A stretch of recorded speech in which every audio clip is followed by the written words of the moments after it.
na likambo ezali kolekana na mboka ya makasi oyo penza ezali kotushenga ezali komona te République démocratique du Congo ezali koreculer.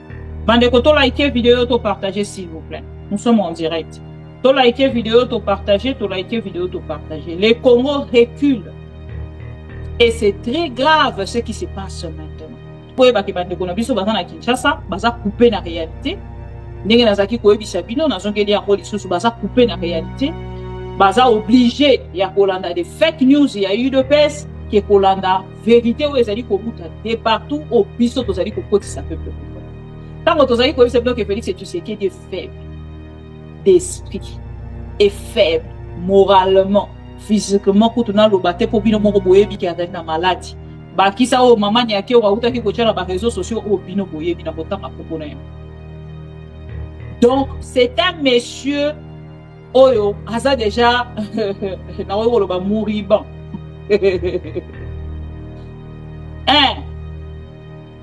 Il est presque mort.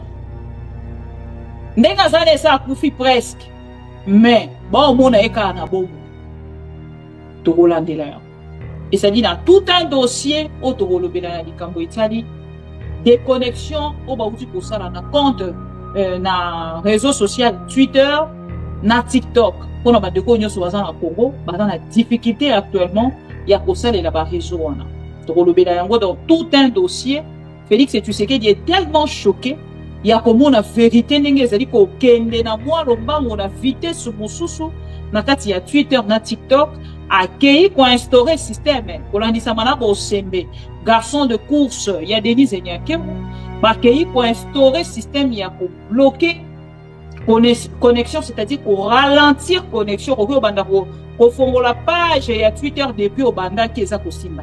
Alors tout ça pour recommander bandeko déjà pour qu'il ne télécharger VPN pour se déconnecter na Congo beaucoup comme la libanda boka tant on a le baraki les gens congolais azali ko vivre na katia otobengi na katia prison à ciel ouvert yango bino moko bozo Congo. Les démocrates d'hier, les dénonceurs d'hier, Goma sans UDP sont téléchargés. Les lots bateaux audio sont qui n'a Félix Tshisekedi ba kotita basa koloba di susute nanga gère Goma nanga za ko gérer Goma actuellement à très bientôt ma nomination ya ba gouverneur oh ba ko gérer ville ya Goma mais bino baso ko ebisa bino ki nanga di pala ba nanga ete Rwanda nanga sali meeting kuna te nanga sali meeting na Rwanda ba video eza tokoleka na ba video wa bokomona makambo nini yo elekaki pendant que nanga zalaki na nini na meeting et na balabala nanga tamboli na balabala sali ba salongo bomoni ba video boye bisaka toko continuer kana ba kuta et lido peso ba limite to lobake Goma est tombé donc to loba lisu Goma est tombé to lobate que Goma est tombé. Donc, on va peut-être que Goma est libéré. Donc, Goma est occupé. Donc, vous nous donnez maintenant de mots pour communiquer au peuple congolais. Ça n'existe pas. Ça là, couleur, il y a 3. Couleur, bisat, il y a drapeau en beau cannabis. Oh, il y a des maquila. Mais aux autres, qui ça maquila pour quelle raison? Pour protéger le pouvoir de Félix Tshisekedi ou pour sauver les Congos? Parce que Sengeli a wato ba ketozana déniance ya makambo eza ko retenir biso na makambo ezo leka. Kotangisa makile ezali bien bon. Mais pour qui? Est-ce c'est pour le Congo ou pour Félix Tshisekedi et Denise et ses enfants? Mais les lots ba comme ko l'église catholique et nous. To ebisa ki bi. Acte oh ya ko diviser ba Congolais. Na ebisa bino que je suis une louba pas comme les autres. Je suis une louba consciente. Na acte oh ya kosala ko diviser ba Congolais. Ce qui Félix a comme on a repona ezali expérience ya malamu à venir recouper sa biso maison. Les lots ensemble avec vous. Toza kota la makambolo lenge eza kolekela toza kozanga même commentaire ya koya pour ça. Na yebisa ki bandeko. Démission ya Félix Tshisekedi. Ce qui est salemi Congo est directement sauvé. Parce qu'aujourd'hui, Bino Moro Boza Komona, Félix Tshisekedi a construit pouvoir naïe na mensonge, a construire pouvoir naïe Nikolo ya anti-valeur, Nicolo a moyibi, Nicolo a libido exagéré, Nicolo a makambo nyonso ezali ya tina. Chilombo, talandenge obo miboka, Chilombo, talandenge obo miboka. Mate ko moto moko na mokili ya koyiko zala mabaloba mibale. Na ebisaka bino makambo nyonso wana lobaka. Bon, enregistra yango quelque part. Lobi borozonga boy bisanga me mama va. Yo moko var yango ebi. Makambo bango bazaki koloba lobi. Oh bango bazaki ko minimiser. Lelo. Ekangi bango na kini. Pouvoir na biso baluba. Mswahili kanga munoko na. Muluba kanga. Mukongo kanga. Nani kanga. Mulele kanga. Baga. Lelo bakangi bino. Bobunda. Bango bakangi minoko na bango. Trouvez maintenant la solution. Non, elles ont besoin d'unité. De quelle unité parlez-vous? La personne qui était censée unir le peuple congolais a divisé les Congolais. Il n'a même pas respecté l'église catholique. Eux, ils ont continué de les messages. Matin, midi, soir. Aujourd'hui, il demande même à l'église de parler. Parler pour dire quoi? Bino boye binyonso. Bino bo maîtriser nyonso. Bino bo sali 37 ans dans l'opposition. Nanya koloba na bino. Bo sali 37 ans dans l'opposition, arrivé au pouvoir. Parti Est Mobimba ya République, ya Nord Kivu. Na maboko ya ba Acte 23. Et vous n'arrivez même pas à donner une toute petite solution. Une petite paix. Na peuple congolais. Vous avez échoué. C'est l'échec total. On va railler l'IDPS sur la liste de partis politiques en République démocratique du Congo. Ces partis-là, et qu'on va railler. On gourou tient maintenant du banc. Au tobo, il y a ta papier, on a la liste du ministère intérieur. Papier, on a troté que la maman en Gouba. On a parti, on a existé les sous-soutés. Parti, mon gars, il y a un mensonge. Parti à Kadiocha, parti à un sorcier, parti à un ennemi à Congo.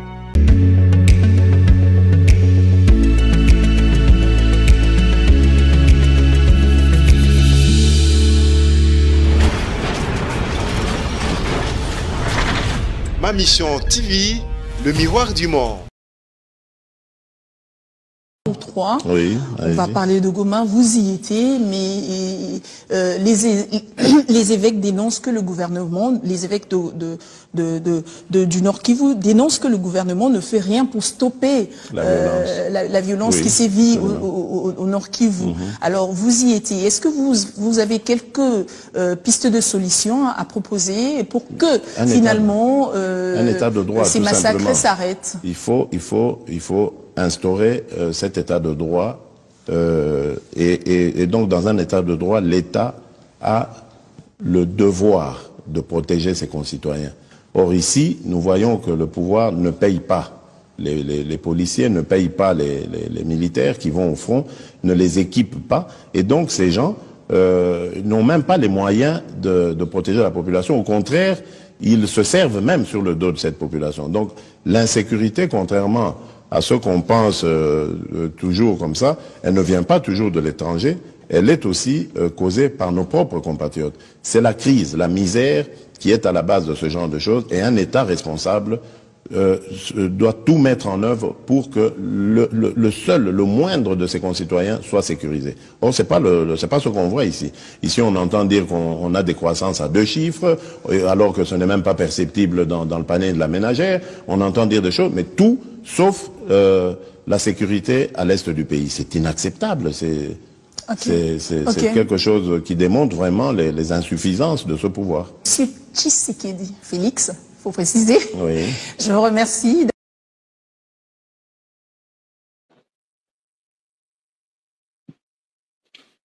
Bon dimanche, Pro Congo. Merci pour la fidélité, confiance au renouveler la carte. Tozongi Lisousoulelo dimanche 2 février. Pour notre solo la makambo etali bongo kanabiso. Vous allezébélé kolanda biso de partout à travers cette belle chaîne d'information Pro Congo, ba Congolais conscient, ba loup, ba conscient, on a comment ba vidéo belé, ba pour Congo baza kotindelanga. Oh là là, on a fait du grand travail.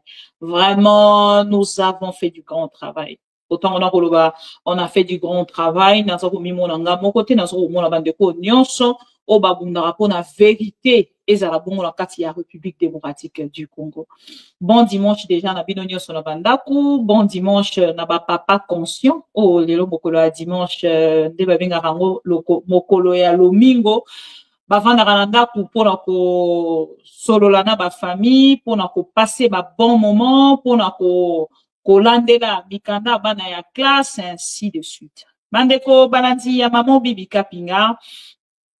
Lelo tozongi na plateau na biso ya mokolo ya lelo pour que tosolola vérité sur makambo ya Nord Kivu. Tango na koloba yango po ba video ebele etambolaki bandeko ebele batindelinga ba video balobi mama Bibi bomoni te point de presse ya nanga balobi kutu nanga ndenge aza wana point de presse esalami na Rwanda ozomona makambo yango nasepelaka na surnom bopesanga ya antivirus Maman VAR et tango toyaka na yango totunaka est-ce que tension ça va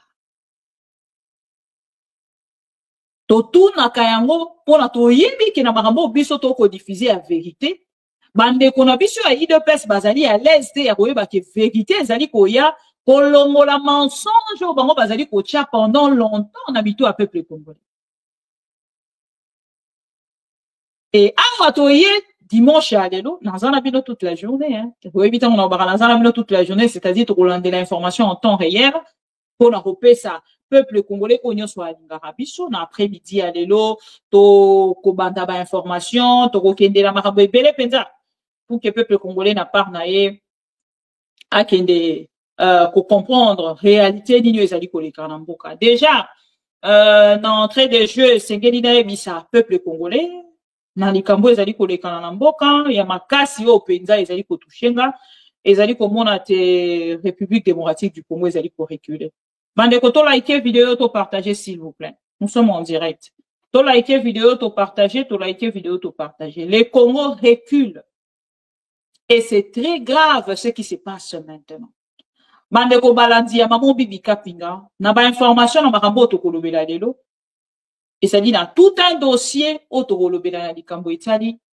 déconnexion, au bauti pour ça, na compte, na réseau social Twitter, na TikTok. Pour nous, de quoi nous sommes au Congo, dans la difficulté actuellement, il y a pour ça les là-bas réseau, dans tout un dossier, Félix et tu sais qu'il est tellement choqué, il y a comme on a vérité, c'est-à-dire qu'on kende na moi, on a vité sur mon sous na kati ya Twitter, na TikTok, accueilli pour instaurer système, kolandisa manabo osembe, garçon de course, il y a Denis Enyakemo, accueilli pour instaurer système, il y a pour bloquer connexion, c'est-à-dire pour ralentir connexion, pour fongo la page, il y a Twitter depuis au banda qui est à Kosimbate. Alors, tout ça pour recommander bandeko déjà, pour qu'il ne télécharger VPN, pour se déconnecter na Congo, beaucoup mal à Libanda Boka. On a dit qu'il y a déjà l'ambassade babeta au refus. Mais à travers VPN, on remet chaton aux na Suisse, on remet chaton aux na Londres, hein, à travers VPN, beaucoup mis déjà dans Boka. Vous êtes. Les démocrates d'hier, les dénonceurs d'hier, on a trouvé dans tout un dossier. Et awa, likambo eseki singa lisu mwa mokie na koloba yango bongo parce que esengeli na loba yango lolenge wana ezali likambo ya église catholique namoni église catholique ekei na ko répondre na ngambo na bango na rolanda malobo église catholique elobi to like s'il vous plaît partagez au like au partager boye ba ke bande ko na biso baza na Kinshasa baza couper na réalité. Ndenge nazaki koyebisa bino nazongeli yango lisusu baza couper na réalité baza obligé ya kolanda des fake news ya UDPS ke kolanda vérité ou ezali kobuta de partout au biso tozali kokotisa peuple congolais tango tozali koyebisa bino ke Félix Tshisekedi est faible d'esprit et faible moralement physiquement kutuna lobate po bino moko boyebi ke azali na maladie bakisa o mama nyake o auta ki kocha na ba réseaux sociaux o bino boye bina kotanga kumpona yango. Donc c'est un monsieur oyo aza déjà na oyo ba mouribant. Hein? Il est presque mort. Ndenga zane sa akufi presque. Mais bon mona eka na bomo. Tokolandela yango. Fridolin ya Mbongo na sujet ya makambo etali guerre na est ya République, la République démocratique du Congo contre le M23, Rwanda, soutenu par le Rwanda, ndenge IDPS ngito lo bayango. Batuni bakotuna, pourquoi l'église ne parle pas? Pourquoi l'église catholique ne parle pas? Une très bonne réponse. Attention, nous ne sommes pas un parti politique. Nous sommes l'église. Mokolo a lundi, Barozala Bongo reçu par Félix et Tshisekedi. Et communication na bango sur la situation sécuritaire ya Est et ya République. Bakopé c'est un mot mokolo ya lobby. Après, kokuta nana Félix et Tshisekedi, ne bakopé sa position na bango. Depuis Makambo et Bandi, nan ba lobby te. Donc bakoloba, tango mosusu lobby to après lobby, kokuta nana Félix et Tshisekedi. Na yigi mingi tena commenter sur Likambouana, mais cette réponse, une très belle réponse. Une très bonne réponse. Ça c'est là qui n'a. Batal ici. Parce que, boyebi que, bateau, il y a eu de pèse. Babanda qui n'a pas dit na fake news, église catholique, baza ko soutenir, église catholique, baza ko loba. Soki ba simbi na ko finga ba papa molimo, ba ko loba ti ba ko tombola bango biyamba na bango batala na se na bango, respect sili, démocratie bazaki côté ya biso lobi e sili, ba komi kaka na ba langage moko, na ba propos moko soki ba lobi moko yo ki soni en tant que parent. Mais les loba komi ko luka église catholique e loba. To ebisa ki bino. Oh, il y a aucun ko diviser ba Congolais. Na ebisa bino que je suis une louba, pas comme les autres. Je suis une louba consciente. Na acte oh ya ko sala ko diviser ba Congolais. Soki Félix a komona ngo pona ye ezali expérience ya malamu à venir recoper sa biso raison. Lelo ensemble avec vous, toza kotala makambolo lenge eza kolekela, toza kozanga même commentaire ya koya kosa. Tolobi ba FARDC. Tolingi bino mingi. Tozana bino ensemble. Tala, couleur ya 3. Couleur bisat o ya drapeau en boka na biso. O ezali makila. Mais ozo kotangisa makila pour quelle raison? Pour protéger les pouvoirs de Félix et Tshisekedi ou pour sauver les Congo? Parce que esengeli awa to ba ke tozana déniance ya makambo eza ko retenir biso na makambo ezo lekana. Kotangisa makila ezali bien bon. Mais pour qui? Est-ce c'est pour le Congo ou pour Félix et Tshisekedi et Denise et ses enfants? Mituna question voilà. Ma question là tozaki kotuna ngo ba Congolais. Et notre travail, notre grand travail, to sali pour na Congolais, est ici les nos vérités. Ba bengi si ba Congolais ba bima banda, mais ba Congolais ba bibi banda ba ko be ya Chilombo tarandenge obomi boka. Chilombo tarandenge obomi boka. Tellement esalama ki partout. Et keiti na Goma bandeko ya Goma bazali kosenga na Félix et Tshisekedi a démissionné. Pas bandeko ya Goma, bandeko ya Nord Kivu bazali kosenga na Félix et Tshisekedi a démissionné. Et loko moko o basengi na Félix et Tshisekedi a démissionné. Na yebisa ki bandeko. Démission ya Félix et Tshisekedi. Soki esalemi, Congo ekozala directement sauvé. Parce que aujourd'hui, bino moko boza komona Félix et Tshisekedi à construire pouvoir na na mensonge, à construire pouvoir na likolo ya anti-valeur, likolo ya moyibi, likolo ya libido exagéré, likolo ya makambo nyonso ezali ya tina. Et lelo na part na biso, na bisika o tozali lelo, eloko moko o toyi kosenga, na peuple congolais conscient, na peuple congolais oya akomi kolamuka, oya akomi ko faire comprendre o bandeko nanga Nathalie na marche wana, bande kwebele o bakenda ki juste pour la relever la Félix et tu sais qu'il est vérité. Pour la côté, c'est que messieurs, nous ne sommes pas tes enfants. Tes enfants sont protégés. C'est ça, en fait, la conscience. Oh, puis ça, t'as quoi inviter le peuple congolais. Il faut savoir que les politiciens, tels que Jean-Pierre Bemba, tels que Mouyaya, tels que Batouana Nyonso, imagine, selon mes sources, même Bossembe, famille n'a déjà été Libanda, aux États-Unis d'Amérique. Eliezer Tambwe, famille aux États-Unis d'Amérique. Mouyaya est consort. Na moni kutu dossier moko Mouyaya ezawana, et quoi il n'a pas caméra à Péro Loira, et ça a sonné l'issue ya pouvoir. Donc, de même bêtise de Félix et Tshisekedi, et il y a l'issue sur l'un de ses ministres, donc biloko moko bandeko ezanga tina. Biloko moko ezanga tina, chers amis.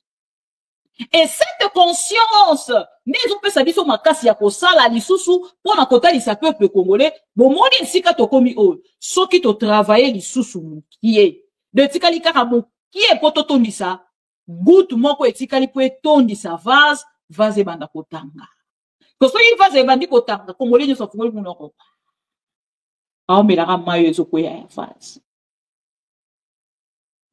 Comme la mayo ezo ko ya na vase, elingi koloba à respirer, à koloba, et enfin, ouf, sommes arrivés. Pourquoi je le dis? Parce que les lobes avoir et lobby n'abino déjà nyonso. Bate ko moto moko te na mokili ya ko kozala mabalo babi bale. Na ibisa kabino na mabalo nyonso wana lobaka. Bon enregistrera en quelque part. Lobby borozonga bo ibisa mais maman va, yo moko var yango ebi. Varo naza koloba eza varo bino kozela rate ba to yi do pesa na ebi ke bino kozela rava ya mara mususu wana ne boromona ngate varo bino kozela ka na varo nga naza koloba ya ngamoko ezelo mibale varo nga naza koloba ezali toutes les déclarations ou ba commentaire nga na sala ka chaque jour eza ba commentaire on nazali kotalisa peuple congolais chemin à poursuivre lobby to lobby pour un bonheur il y a peuple congolais pour l'intérêt il y a Congo nazanza bete naza moto lobby pe na ko sala mabe lobby te ke naza sacré ou sainte mais eza na bakamba ko sala na bakamba ko sala na ko sala jamais chantage pour que va pesa ngamboko moko quelque part na ko sala jamais nazu peuple na che bango bouclier nanga ma mission bouclier nanga pour que lobby na faire chantage na bato moko boy pour que na zombo wana ne bo retrouver nga jamais. Dans ça il faut oublier mon nom. Dans ça il faut enlever mon nom. Et ceux qui même ezalaki parce que je choque le pouvoir de Félix et Tshisekedi na minute otoko lo bande mbele. Mulang wazi kabisa. Voilà. Ba Congolais conscient, o nyonso bo marchaki na Kinshasa et là moko on a reproché kibino ezalaki parce que na kati on a ba tendance ezalaki ebele na retrouvé yango par des déclarations na zongi moi kuna moi mukie parce que boyebi ki ngana ki na toujours pour rattraper actualité na dimanche et surtout que ba ebele na lobelité na zongi moi mbambu pour que to rattraper na actualité après Torozonga sikoyo na likambo etali bongo actualité mosusu nano tosimbite na zongi na dossier ya Est ya République parce que bandeko na biso ba Congolais conscient o ba comprendre batalaki na part na bango batali saki makambo na Félix et Tshisekedi batindaki un message na Félix et Tshisekedi na ba message batindaki na Félix et Tshisekedi message ya liboso oye touchaki motema nanga. Parce qu'ils ont makambo déjà dans la loba qui a beau. Quand on a moni Jean-Pierre Bemba na Équateur, Jean-Pierre Bemba lobby. Bon après, ton bandasiko recrutement, lobby, beaucoup dans la carte armée, ton télé la Barwandais. Non, ce n'est pas pour que ton télé la Barwandais. C'est pour que ton protéger pouvoir nabino. Il faut bien expliquer au peuple congolais. Et bien, ce qui t'osa wanate, pour expliquer au peuple congolais, vérité, oh, les politiciens, baza pour cacher les bangos, c'est fini. C'est fini pour le peuple congolais. Parce que lelo balingi te ba information makambo ekoleka na mboka. Vraies informations balingi. Je pense que bolandi ba vidéo ya bosembe. Boyoki bosembe. Bolandi na ba télévision. Bota muto yo lobby. Ndenge azali wana bazali kobenga ye avocat. Et puis Félix a bien choisi de personnes. Bato bayaka koloba biso basa ba juriste. Bango wana de bato Félix a utilisé. Yakobe sa carrière na bango. Et carrière na bango lelo. Eza kolobe na bango elo côté. Parce que ceux qui ont pouvoir à Félix et Sili, paf, ceux qui n'ont pas la polele, avion, balamoko, à qui rejoindre la famille nae, mbongo yaye etikali, à continuer kolien. C'est fini. Bakozala wana te, pour na kosunga peuple congolais. Bakozala wana te, pour na koya kotali sa peuple congolais, makambo nini yo esengeli asala oe, esengeli asala te. Bakopeki sa peuple congolais kaka sala makambo oyo, ezali ko déranger ba on est actuellement Félix Tshisekedi. Tension est tellement bien à sengi et boko. Bon, c'est beau quand on a une connexion. Pardon pour ma campo bazo publier. Dans ça, on a besoin de ma campo de carambo côté. Bota, gouvernement, non, voilà, c'est un sujet. Donc, il a conscience, il y a pas congolais. Na robana na vidéo, on a bobo mama. Il de pèse tension, ça va. Tension, ça va. Voilà. Tobandi na vidéo.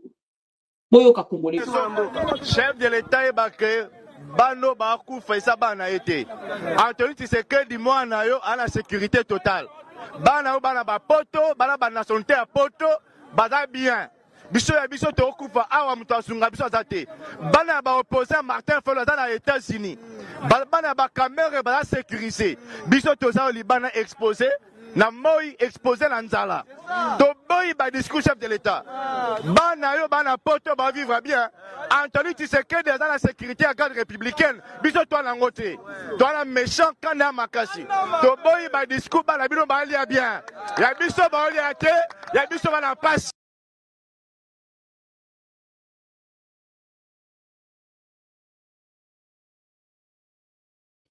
Bolandi Boyoki Congolais conscient. Tant qu'on a le les Congolais conscients y. Akoko mais inconscient kaka. Ce qui va fouti un bongo, ba elisi ba biki ndeko lobaki makamano lobaki, eza Fayulu mutu atinda kio, to Kabila mutu atinda kio, to Katumbi mutu atinda kio. Wana komi Congolais inconscient. Na ba billet ya banque a changé version ya makambo alobaki. Et ça la bara mingi na République démocratique du Congo. Mais depuis tes Congolais ou ya lobaki. Mutu mon côté.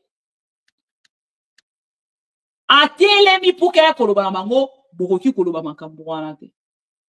Elingi koloba ke même l'état congolais, tant nga ko mona ba vidéo alobi non. Bano ba komi ko chia biso mal à l'aise. Connexion on est TikTok. Parce que ceux qui captent l'information et qui tout de suite, pas importe fonction ya mutuana, ceux qui a télémika à lobby, bon la makambeza kolekana na goma makambelekani boye. Pour TikTok et Koti, 10 000 vues. Par Congolais, Dieu se base sur information. 20 000 partages, 30 000 partages. Et comme il a troublé, bah, mon basa ko kokalisonte, basa ko ebate. Net vidéo, et tamboli, et dit kolobake, Congolais, Dieu soit sur information, Congolais, Dieu soit comprendre. Tant on a le barake, les deux Congolais, ils ont vivre na katia, Otobengi, na katia, prison à ciel ouvert, yango, bino moko bozo komo. Bande qu'on a vu sur la fin na katia prison, baza enfermé, ils ne savent rien faire. Na nyonso koloba foza na mwa limemia.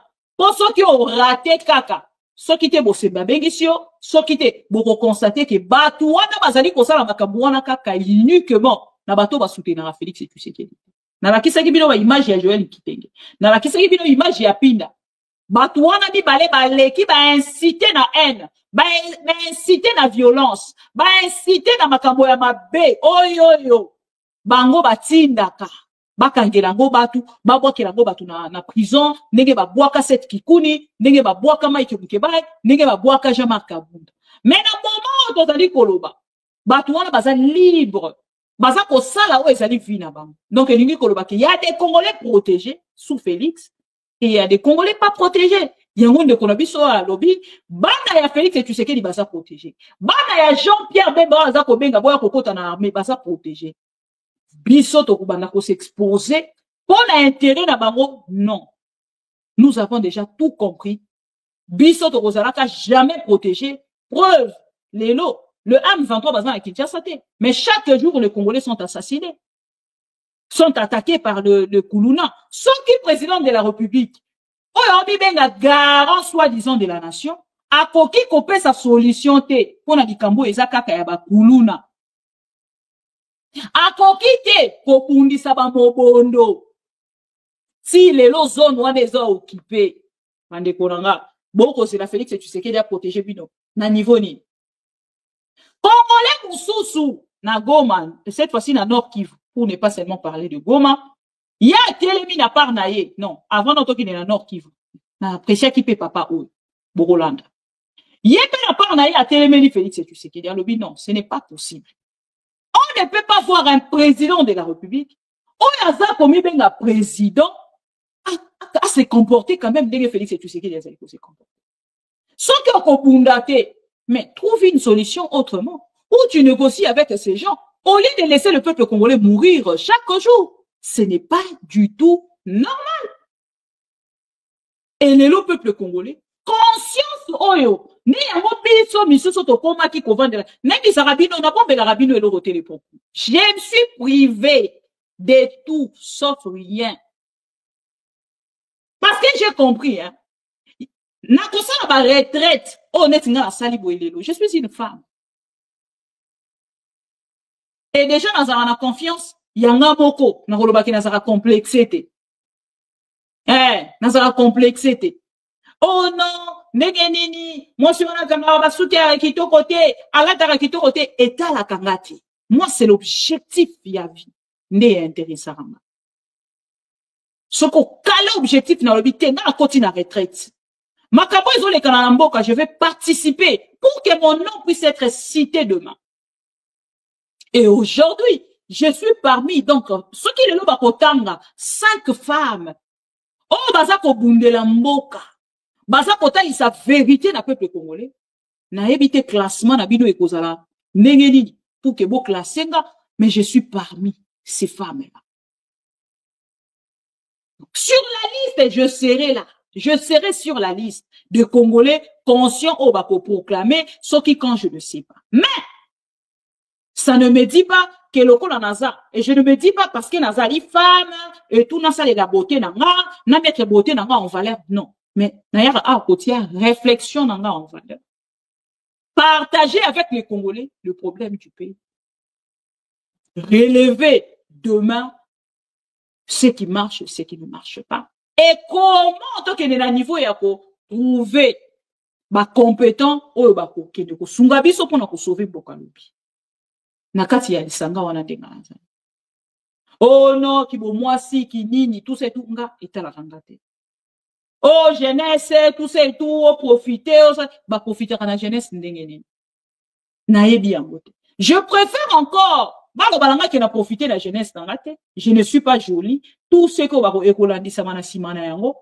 Mais balanga ke, batanga parmi de femmes, de valeurs, oh, ça, ça m'intéresse. Ça m'intéresse.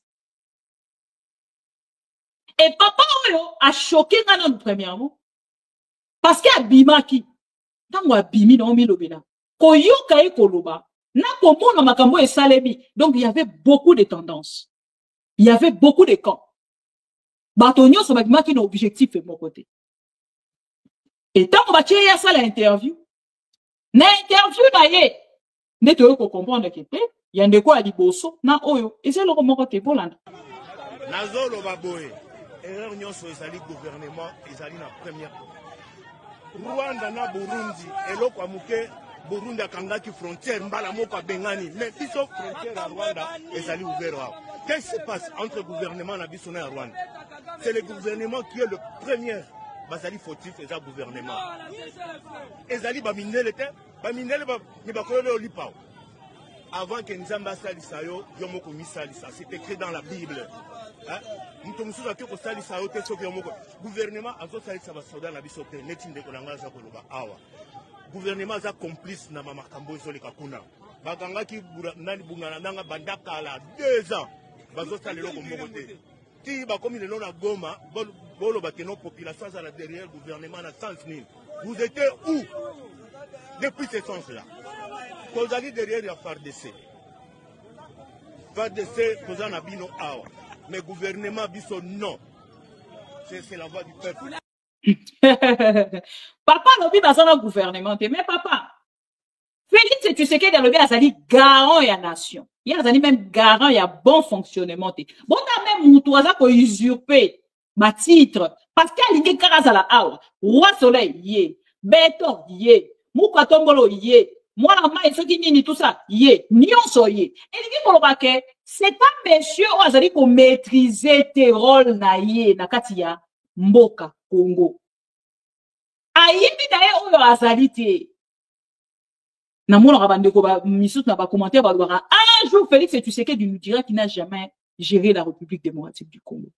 Il n'a jamais été président de la République. Un jour. Parce qu'il a vraiment nyonso Félix Tshisekedi aloba na biso.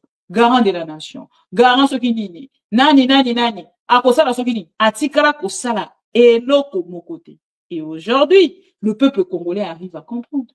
Le peuple congolais aujourd'hui réalise que Félix Tshisekedi, aza nul plus que le mot. Aza un président zéro que le Congo n'a jamais connu. Lelo na libanda même yamoka. Même les Africains, il y a Bamboka Mosusu Baza pour commenter Balobi, non. Le Congo a un président bête, un président nul, qui welewe qui zoba. Un président il y a Sangisa. Ne Félix Tshisekedi tout ça. Bolani papa o. Abi, FARDC tozana bino na motema. Ngala lubaka yango. Tozana bino na motema mais FARDC conscience. Parce que moto yorabi benga commandant suprême, c'est lui qui profitera en fait. Nakati ya soutien ya ba Congolais au bakopesa na FARDC. C'est ça le problème. On veut bien, on soutient bien nos FARDC. Mais soutien wana ezo okende indirectement to pe directement na Félix Tshisekedi. C'est ce qui yango eloko eza ko retenir ba Congolais ebele. Les silences ya ba Congolais ebele et wutu wana. Bon tanga bande ko na biso ya Nord Kivu. Voilà, si bino bande ko ya Kinshasa, tozwi siko bande ko ya Nord Kivu. Na bande ko ya Nord Kivu. Ndeko aliboso ya komontaki, boye bien ndeko a souffrir mingi. Ba traquer mingi na bato ayi de pes. Akimaki même Nord Kivu. Akende même kokota soki Uganda, soki mboka ni pona ko bata. Bakanga ye beaucoup de fois. Boye bi mokolo moko Félix Tshisekedi azana na meeting na Goma en plein meeting. Ndeko na biso oyo bakanga ye batombola likolo pa ba garde républicaine. Bakenda ko bwaka ye libanda. Ba mema ye na aner. Parce qu'il y a qui wana loba na Félix Tshisekedi, on va pas te voter. Na meeting ndeko ya loba bongo. Na éviter so boza ko se rappeler na. Il a pointé du doigt Félix Tshisekedi comme ça. En public, na meeting. Ba zoye bakanga ye na ba garde républicaine, ba meme likolo bakenda ko boka ya libanda. Ils sont même bakenda kana na aner. Et après wana ndeko na koma kina danger. Bato ebele baloba kene kosa nini kuna na meeting à Félix pourquoi kozo ba risque ane wana bato ebele baloba eza lolenge moko boloba pona Armand Touboulou mais il a découragé bato balingaka ba oser lui il a osé akenda na meeting à Félix Tshisekedi aloba na Félix Tshisekedi et aujourd'hui na kati ya Goma total ça ki bino photo moko ya ba oloba téléchargement Goma Goma sans UDP son téléchargement. Les lots bateaux odieux sont soutenus à Félix Tshisekedi. Bah, continue. Bah, ça, koloba di sous-souté. Nanga gère Goma. Nanga ça, ko gérer Goma actuellement. À très bientôt, ma nomination, il y a ba gouverneur. Oh, bah, ko gérer ville ya Goma. Mais bino, bah, so, ko ebise bino ki nanga ni palaba. Nanga ete Rwanda. Nanga sali meeting kunate. Nanga sali meeting na Rwanda. Ba vidéo ezaki.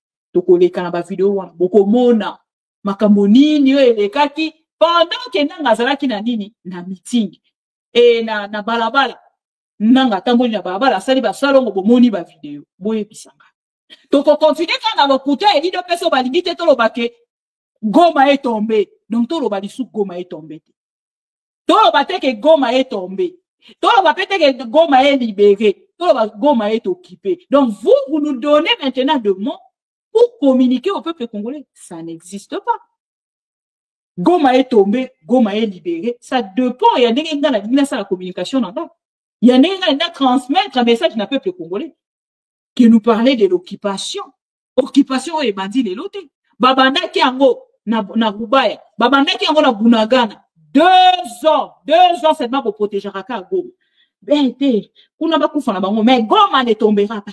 Goma ne tombera jamais. Les lotés Goma est tombé. C'est quoi votre position? Après avoir divisé les Congolais, après avoir contesté ce pouvoir d'Abisso Balouba, malgré que je n'ai jamais été d'accord avec ça.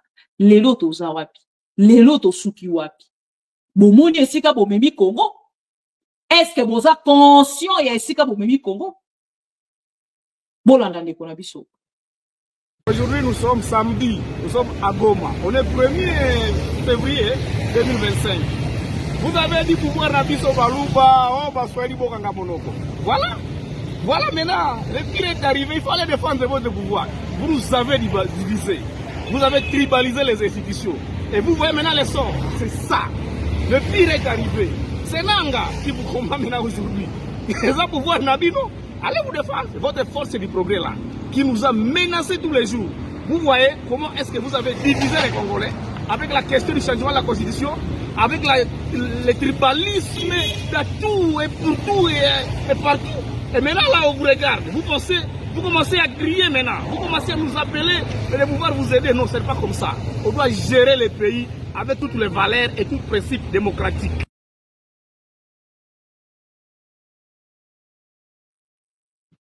Voilà. Bon, ok. Makabo bango bazaki koloba lobby. Oh, bango bazaki ko minimiser les lots. Et kangi bango la kingo. Pouvoir na biso baluba. Muswahili kanga munoko na yo. Muluba kanga. Mukongo kanga. Nani kanga. Murele kanga. Baga. Lelo bakangi minoko na bango. Bobunda. Bango bakangi minoko na bango. Trouvez maintenant la solution. Non, elles ont besoin d'unité. De quelle unité parlez-vous? La personne qui était censée unir le peuple congolais a divisé les Congolais. Il n'a même pas respecté l'église catholique. Oh, ils ont qui de les messages matin, midi, soir. Aujourd'hui, il demande même à l'église de parler. Parler pour dire quoi? Bino boye binyos. Bino bo maîtrisaka nyonso. Bino bo sali 37 ans dans l'opposition. Nanya koloba na bino. Bo sali 37 ans dans l'opposition, arrivé au pouvoir. Parti Est Mobimba ya République. Ya Nord Kivu. Na maboko ya ba Acte 23. Et vous n'arrivez même pas à donner une toute petite solution. Une petite paix. Na peuple congolais. Vous avez échoué. C'est l'échec total. On va railler l'IDPS sur la liste de partis politiques en République démocratique du Congo. C'est parti là, et qu'on s'en a raillé. On gourou tient venant du banc. Au tobo, il y a ta papier, on a la liste du ministère intérieur. Papier, on a troté que la noba maman en gouba. On a parti, on a existé les sous-soutés. Parti, mon gars, il y a un mensonge. Parti à Kadiocha, parti à un sorcier, parti à un ennemi à Congo. Mande kolanga, soki na oui, comment on dit, Yuri Kalenga. Oh, azaki kokumi sa Félix et tu sais que dindo. Les lois à lobby, nanga tu as tout mon soutien. Parce que Félix a saccagé le pouvoir. Bon, hormis ces Pays-Bas de maman azakotanga kuna, boyebi eza baramusu biso to ikolobate. Bon, voilà, toute la bêtise. Oh, moi, on va dire, bimisi, ben, sanité, bimisi, on a, ceux qui vont supprimer, ben, sanité, on a, neko yoka une version, ya maramba Congo.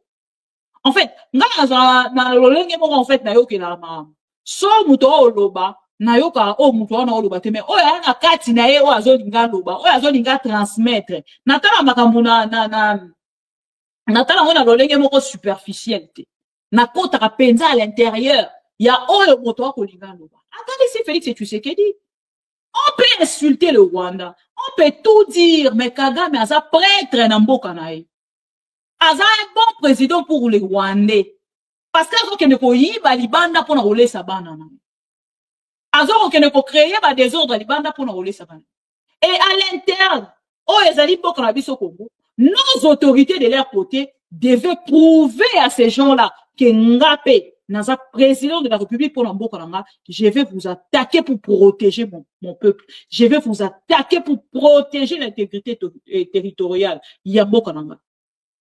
Et c'est comme ça que nos dirigeants devaient réagir. Mais, Bakongolais bobangate. To atteindre Kagame tinanda kuna e. Akoki manda kuna e. Qu'est-ce que ça a à voir? Est-ce que le peuple avait besoin de ça? En dehors, il y a ndeko oyo. Ndeko na biso osiko ne pena ba bimi na kati ya Goma. Bah, c'est dit démission à Félix Tshisekedi et Félix Tshisekedi doit démissionner. C'est tout ce qui lui reste à faire. Il n'a pas de solution. Bon, on y agitation. Ma commission vers le fleuve. Fleuve wana. Brazza, tout le monde a dans clarté.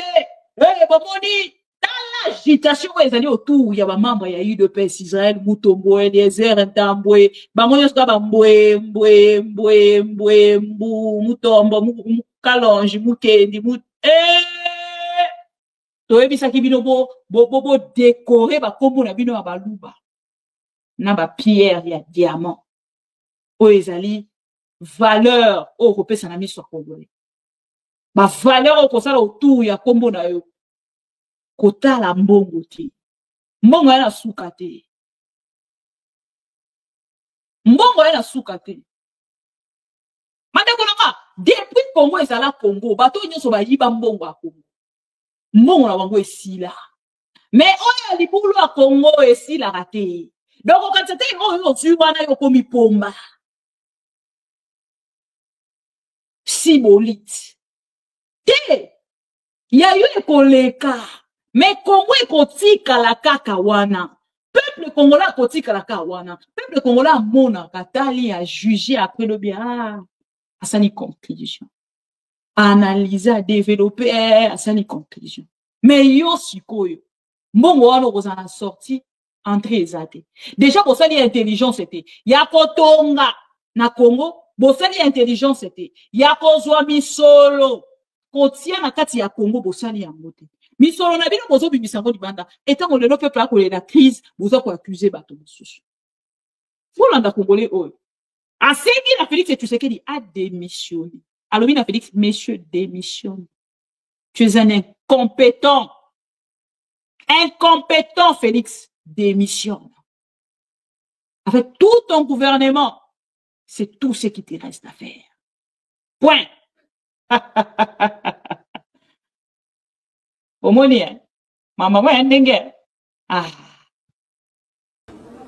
La démission, je répète, la démission de M. Félix Tshisekedi, nous constatons avec un grand regret que la gestion de la crise sécuritaire et des affaires nationales sous la présidence de M. Félix Tshisekedi a échoué à offrir les solutions durables. En raison de l'incapacité manifeste à rétablir l'ordre et à protéger la population, nous demandons la démission immédiate à M. Félix Tshisekedi. La gestion du pays marquée par l'arrogance, l'orgueil, le tribalisme, l'incompétence totale n'a fait qu'aggraver la situation. Nous sollicitons un leadership plus efficace, capable d'apporter la paix et le développement dans notre pays. 3. Le retour des populations déplacées. Voilà.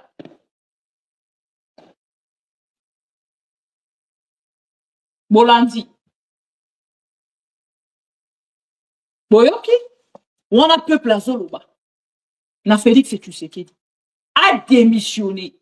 A cambi na orgueil, a cambi na arrogance, a cambi na attitude de moko ya moto bozo lobelange lo côté. Binunyo sobolongwa. Ba opposant zala, ba combattant ba congolais misala ezalité. Les capes ça misala te.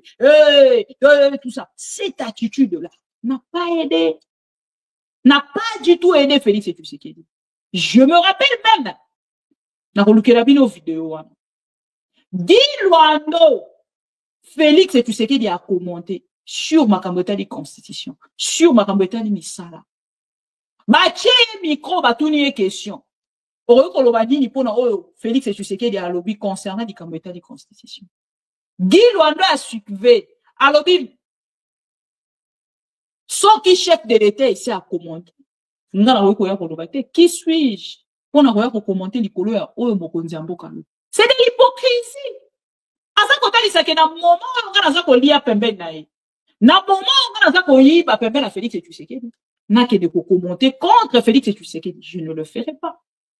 Je ne le ferai pas. Et bon la silence o ezali autour ya l'union. L'air est grave, chers amis. Bakati connexion pambate parce que ba yebi. Que information ezo talibande ezo kota pak na kati ya ndako. Mais ba oyo baza kozwa wana ata na kati ya VPN wana ba kopesa ba congolais information. Donc bosali elo côté. Congolais a la possibilité ya ko contourner bino. Pour nazo information parce que congolais alingaka zo information en temps réel. Est-ce que ba pro Congo baza na VPN baza ba se manifester? Ba pro Congo bokanga bi na VPN. O bola ba Suisse na ba Switzerland. Soki na nani na Allemagne, na Ghana, na Afrique du Sud, mais oh la Congo. Ah non, j'aime mon pays, quoi. Non, j'aime mon pays. Dans ma carte, connexion, juste parce que, bah, il dit que, Péro Loire, on peut savoir mon information. Fabien Koussouani, on peut sa directe information. Bibi, et puis, Mikolo, toza présent, na bino, na niveau moro. Otali bomoni kuna Fabien Koussouani kazo pesa direct 10 000 personnes. Nani Péro Loire kuna 10 000 personnes. Bibi kuna nga 10 000 on ponza na comité hein. Nazo komara ba 6 000 ba 7 000 bon. Et ça décision va pro Congo de toutes les façons. Quand je suis géré 10 000 nga la kati wakiti 5 000 to 6 000 et ça lika bouet. Et ça lika V et kiti bouet. 10 000, trek, 5 000, 6 000. Point mais au moins, le peuple congolais arrive. Il y a qu'on soit information en temps réel de ce qui se passe. Et bien, un antivirus. Donc, ce qui est dans la vidéo, le kuta. Bah, combien déjà pour la mercenaire, beaucoup de monde, va créer audio moko wana ya intelligence artificielle, pour le roman commenter, pour le bakenon, batouana, baza, Félix Tshisekedi, ministre des Affaires étrangères, na wuti kolanda na Voice of Africa, ye moko a lobby. Qui est ba mercenaire, ba yaki, et tout, kosa anini, koloba nini, a lobby nyonso. Donc, pour nous dire na makambo nyonso bino boza ko kende koluka ko commenter biso information ko biso tozui eza autre que obino boko pesa. Vous le faites pour protéger le pouvoir de Félix Tshisekedi, c'est des robots des communicants et des robots communicants. Des robots des journalistes, ceux qui de l'équipe numérique qui a Félix Tshisekedi, les alliés pour travailler pour créer fausses informations. Mais ça ne marchera plus. Parce que le peuple congolais a déjà tout compris. Et qu'au Simba du sous-souté. Tangoleka papa. Tangoleka papa. Tangoleka papa. Okomana yo moulié. Le temps est passé, Félix Tshisekedi. Le temps n'est plus aux fake news. Wane ezalaki tango bozalaki na opposition pour salir le pouvoir. Par contre, avec l'IDPS, on n'a pas le temps de créer de fake news, chers amis.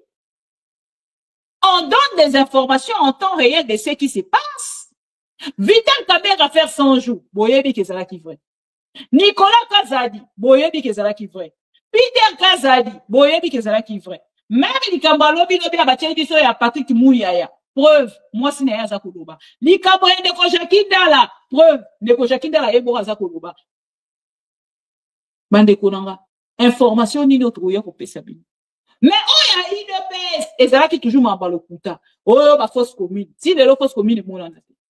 Mindele baluki ba fausse nzoke ça qui ba Georges Kapiamba. Ba Georges Kapiamba. Jonas Chombela, voilà, Batouano, Kosaki Bisolobi, Christophe, Sokinani, Batouano, Bandai Koko Sabisolobi, qui est basali, des soi-disant défenseurs, il y a droit de l'homme. Jean-Claude Katende, ya Koko Sabiso, qui est basali, défenseur, il y a droit de l'homme. Oh, basali, qui défenseur, il y a parti UDPS, il y a papa Etienne Tshisekedi, aujourd'hui, c'est réduire juste pour l'argent. Gagner de l'argent, s'acheter de parcelles, de belles voitures, prendre toutes les femmes qu'ils ont rêvé dans la vie, et puis point barre. Et puis c'est tout. Et les lots, bisona pino suko, tokomi kotana.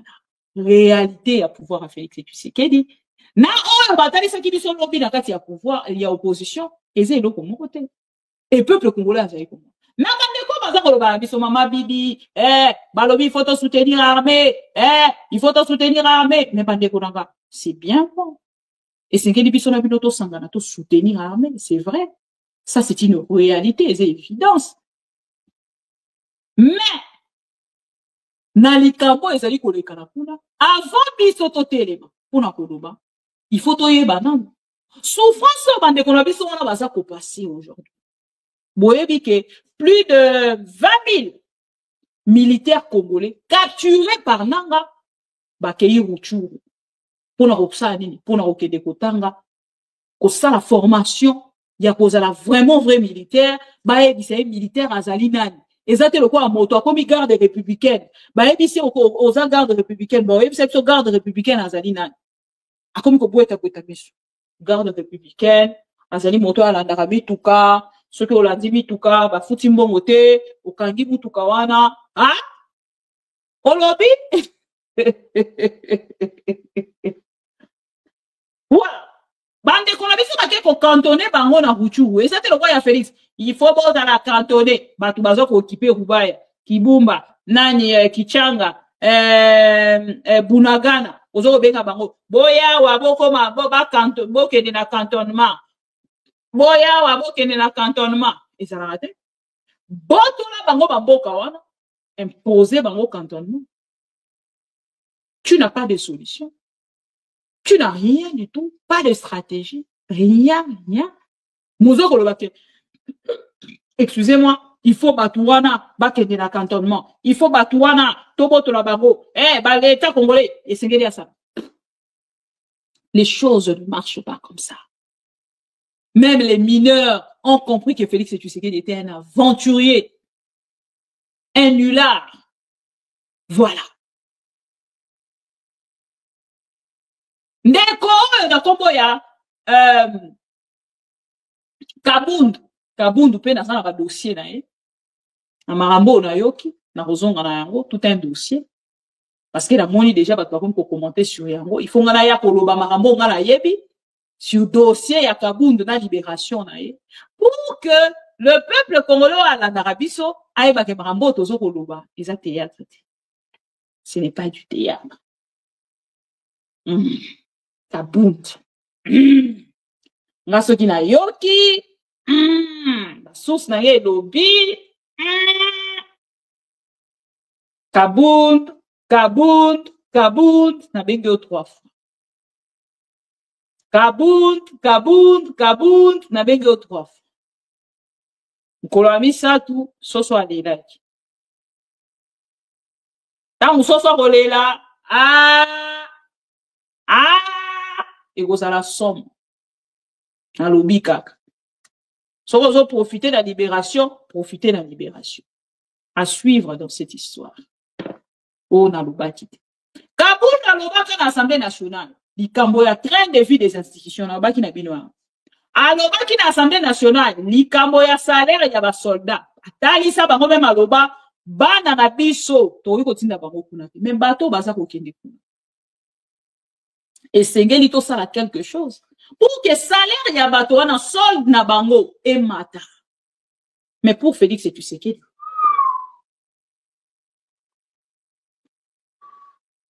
lelo nde sikoyo akomi otraine kota na président mobala akaka kose rattrape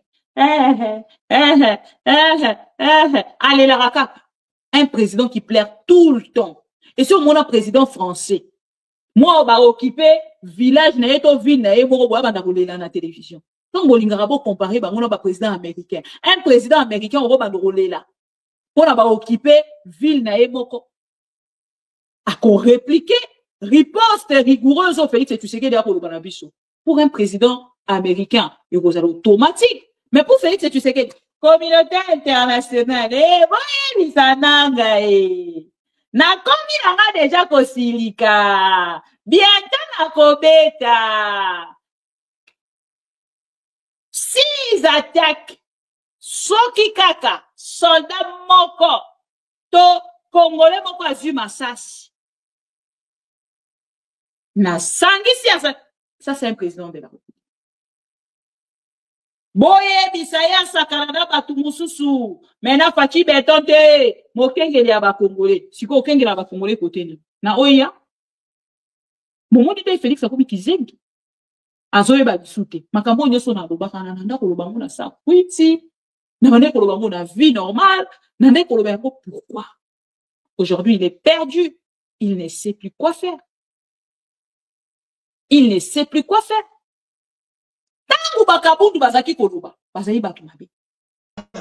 Parce que en réalité, si nous étions sérieux, on aurait touché même à ce qu'on appelle droits acquis, c'est-à-dire salaire des députés, des ministres et de tout le monde dans ce pays, parce que nous sommes un pays, nous sommes en difficulté.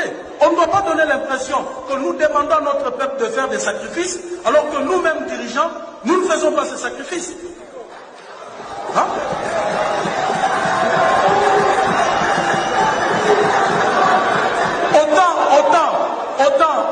Autant tout le monde fait les sacrifices, nous demandons au peuple de faire le sacrifice, nous devons prêcher par l'exemple. Nous devons accepter qu'aujourd'hui, ce qu'un ministre touché hier soit divisé par deux. Nous devons accepter que ce qu'un député touché hier soit divisé par deux.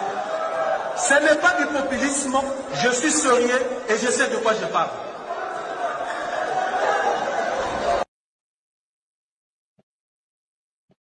Boyoki ba député ba wolola e wala du populisme batu wana nde bino bozo ko soutenir ba député ba wolola jamakabu baloba wala ko bi du populisme et lelo Félix Tshisekedi azongi sur rien. Est-ce que kosimba est-ce que ko indépendant au Félix Passalika du populisme pour calmer le peuple congolais, pour toyer bien. Est-ce qu'il va réagir en tant que président de la République pour se faire plaisir? Et ça, ma question, ils ont ma réponse. Et dans le moment où, quand ils disent non, bango ba elingi ba sa la solution, ni tout ça et tout, non, nyoso ba koluka, ko sa la solution na part na bango. Mais, ba bosani. Quelle est ma déclaration nous sommes continue la vie sur Kosala. Félix Tshisekedi à son temps, dans l'opposition, à l'Obaka Bamakambo. Oh, et bandai kota lisake bango na part na bango tout en étant dans la opposition. Bazalaka congolais, ba congolais. Mais batika la pour commenter na malamu te na Kambwete c'est la République. Ba vidéo et bimi na banda ki bino na vidéo.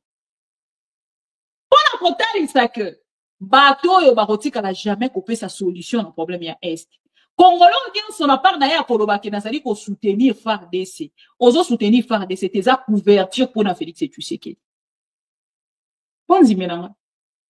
Eza juste couverture pour na Félix Tshisekedi.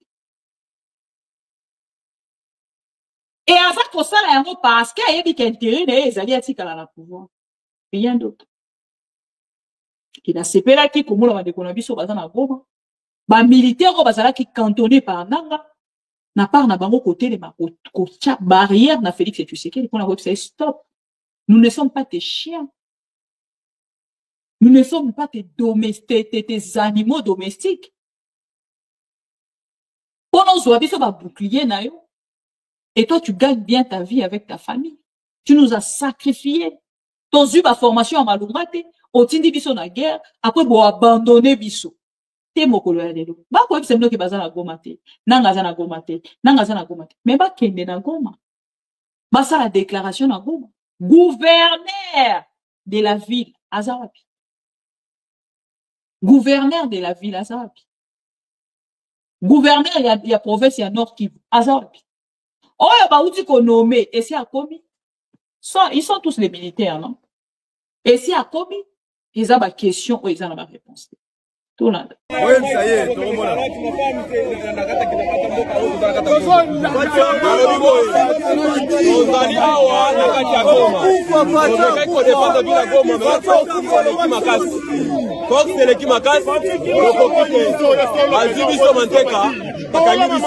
Balobi que chef de l'État solo na bango par rapport à bako ne basinyaki ya boyi ya lobi que ayi biso te bao ba bimi ne bango biso ayi biso te nous sommes les volontaires on va pas conséquent on décide on t'a sama miki na Congo de foya tous les soldats donc on va checker biso ndenge ko teka bino oti kama ndiki na se.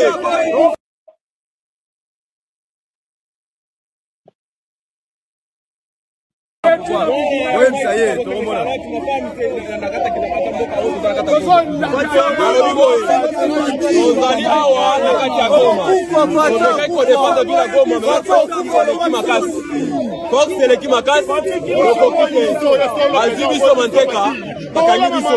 Balobi que chef de l'État solo na bango par rapport à bako ne basinyaki ya boyi ya lobi que ayi biso te bao ba bimi ne bango biso ayi biso te nous sommes les volontaires on va pas conséquent on décide on t'a sama miki na Congo de foya tous les soldats donc on va checker biso ndenge ko teka bino oti kama ndiki na se.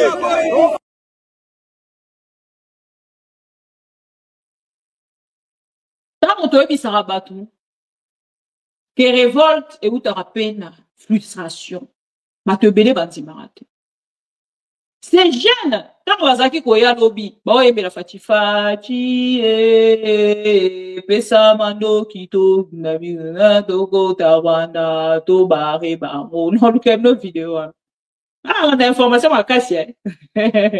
Na garda kaba vidéo nyonso mutu na nge komara information so ba dikabo sa oh mais ils ont la référence na eloko boye ça maki boye kolo boye vedi na bomba nyonso quoi là vous Félix akenda kotala bango ba recruter bango ba likili ba bibi ba présenter bango na terre bon fachi pesa mando kito nebitumba toko tawanda to bare bango. Mais t'as là, comme Kolobana Félix, tu nous as sacrifiés, messieurs. Aujourd'hui, nous allons prendre des armes contre toi. Tu nous as pas reconnus. Aujourd'hui, nous ne sommes pas du tout reconnus comme les militaires de la République démocratique du Congo. Comme les enfants qui ont pris l'engagement devant l'État, devant Dieu, devant le peuple congolais pour s'engager contre le pays et contre les ennemis. Mais aujourd'hui, nous sommes abandonnés. Na propre sort na biso. Baso ebisa solo la. Pona makambo yo kenda ko signer au boy, ko lobiso ki to kufa to kufa. Ça c'est grave comme déclaration. C'est grave comme déclaration. Et les gens loko moko eza ko sala Félix Tshisekedi, ezali soli. Ezali soli. Félix Tshisekedi partout azali koleka diplomatiquement ba kotali saye sengeli ya vanda a solo la. Botali e asena Sadek ba sangana ki na sommet moko. Batali si ba lobi Félix Tshisekedi a zonga Luanda a solo la. Aza bloqué. Attention, ça va. Et les noms Félix Tshisekedi a zoé baté. A osala ni. Ya benga ki Sadek ya pona kosunga. Sadek lelo atali si a lobi. na likambo ko sunga o biso to elaki eza ya kobeta mandoki te to elaki pour la bitumba te lelo ba komi ko présenter ko brandir en fait 10 soldats ya SADC ko bakufi les Sud-Africains batali sina 3 ya mboka moko wana na bosani mais na FARDC ba soldat na biso baza ko tangela biso angote soki ba mercenaires wana bakufi baza ko brandir papier ya liste ya ba soldat na ba bakufi mais ya biso baza ko tangela biso angote et lelo baza ko talisa biso ke batu wana bakotikala jamais kolanda kolonga mboka na bango pona koya définitivement na Congo pona koya ko défendre mboka na biso en aucun jour et ezali parmi biloko ezali kotia Félix Tshisekedi en difficulté lelo tonga koloba ke na ko négocier te avec quelle armée bandeko? Est-ce qu'on peut rester toute la vie compter dans l'armée, il y a armée sud-africaine?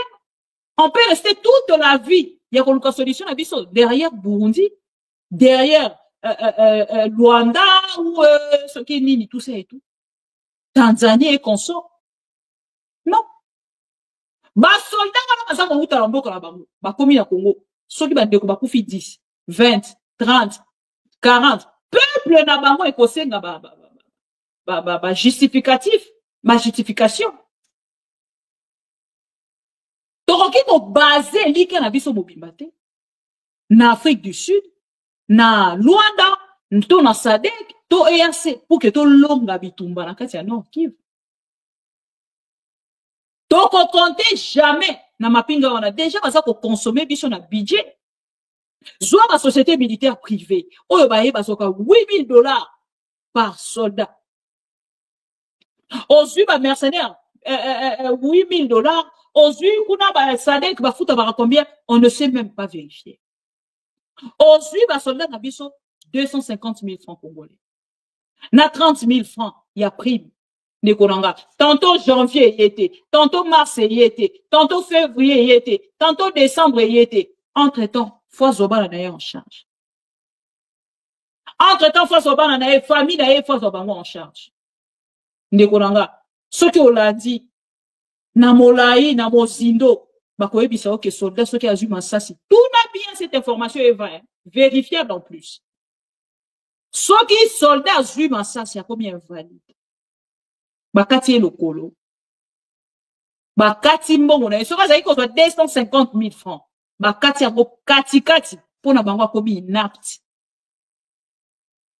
Donc ce qui komi inapte mbongo na yo bakati yango ekomi divisé par 2. 250 000 divisé par 2, 125 000 parce que tu es déjà inapte.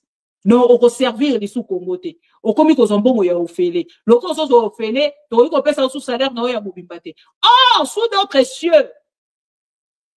On se comprend que soldat ce qui a commis invalide. A commis inapte.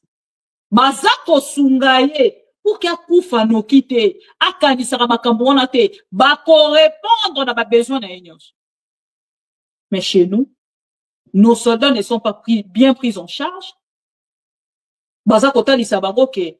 Ya mwana ne o vi o bango bako yoko pesa bango na armée. Donc ceux qui ont prêté serment que yo ko bunda pona mboka. Et si li pona bango automatiquement. Batio balobi au prêter qui serment au kufa ko mboka et comme le quoi singamo ya kisi en fait yanganga le ko prêter qui serment au prêter serment ya kufa la biso quelque soit bongo yo kutu wana ozana eloko akolubate momoni dans l'Afrique du Sud secrétaire général il a parti au pouvoir le ko aneti kabuya wana a sali déclaration pour la rotuna lo lengeni ni bana na biso bakendaki kuna pour la rotia kimia bakomi kuna bakomi ko bunda nos soldats bakendaki na Congo pour na ko bunda te boye bisa biso mission ya SADC wana ezani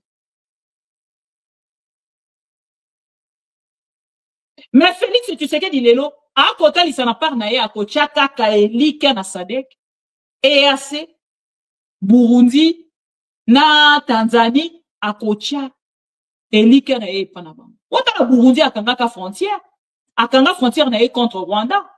Na makambo déjà bango mo bazaka na yango contre le Rwanda mais lelo tozo eba lisute.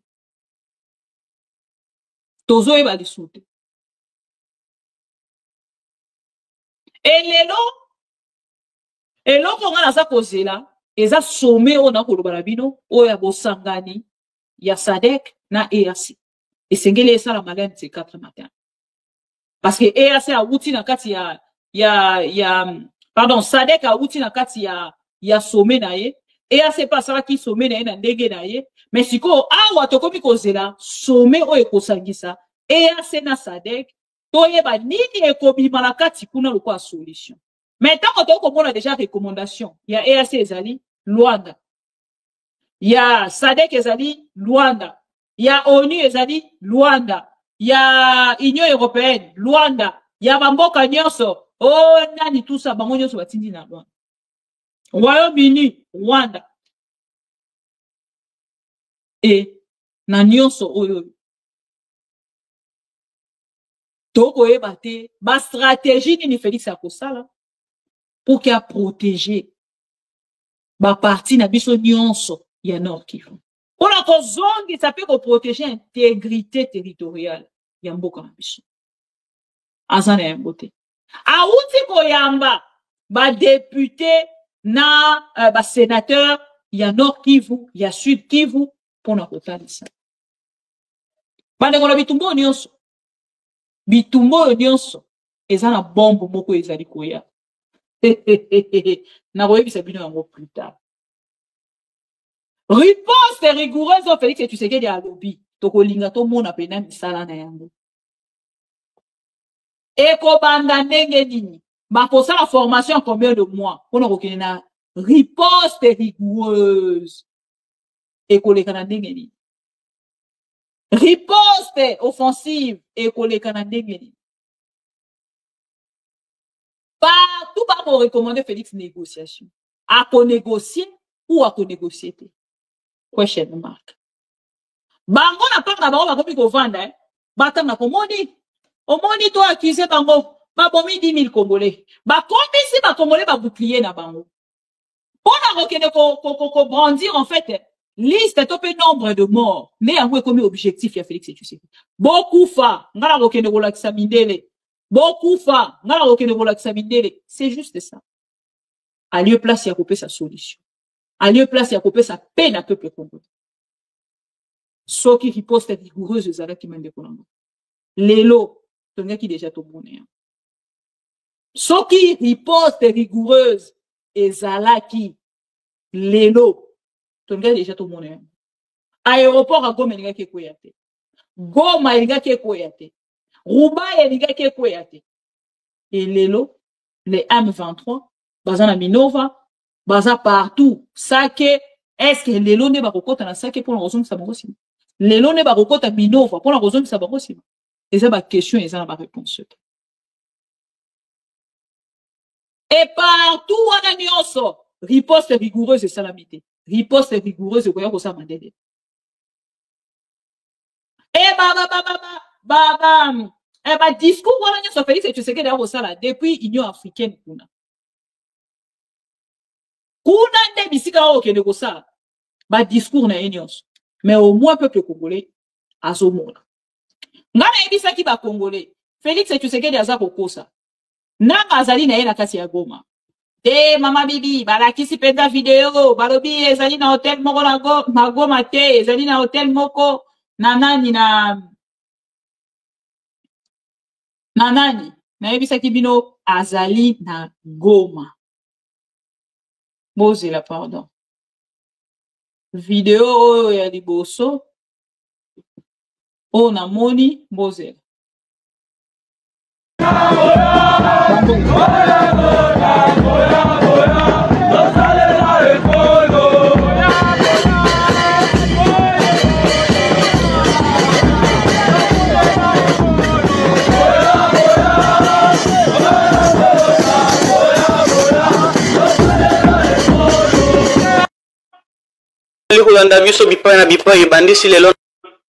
Voilà. Voilà ma décoration. Oh, Bakeina, je suis un peu confuse là. On dirait vidéo, on a dit, je me souffle à la place. Il y a vidéo où et c'est là que je l'ai vu. Posez pardon. 30 secondes. Là, je l'ai vu dans vidéo, il y a un sur militaire. Samedi, nous sommes à Goma. On est 1er février 2025. Vous avez dit pouvoir Rabiso Balouba, on va soigner Bokanga Monoko. Voilà. Voilà maintenant, le pire est arrivé, il fallait défendre votre pouvoir. Vous nous avez divisé. Vous avez tribalisé les institutions. Et vous voyez maintenant les sorts. C'est ça. Le pire est arrivé. C'est Nanga qui vous combat maintenant aujourd'hui. Les pouvoirs Nabino, allez vous défendre. Votre force du progrès là, qui nous a menacés tous les jours. Vous voyez comment est-ce que vous avez divisé les Congolais avec la question du changement de la Constitution, avec le tribalisme de tout et pour tout et partout. Et maintenant là on vous regarde, vous commencez à crier maintenant, vous commencez à nous... These are now their streets. Oh là là, c'est passé où en fait cette vidéo? Bon, accordez à 30 secondes s'il vous plaît, le temps qu'on en a préparé la vidéo, on en a eu moins retard.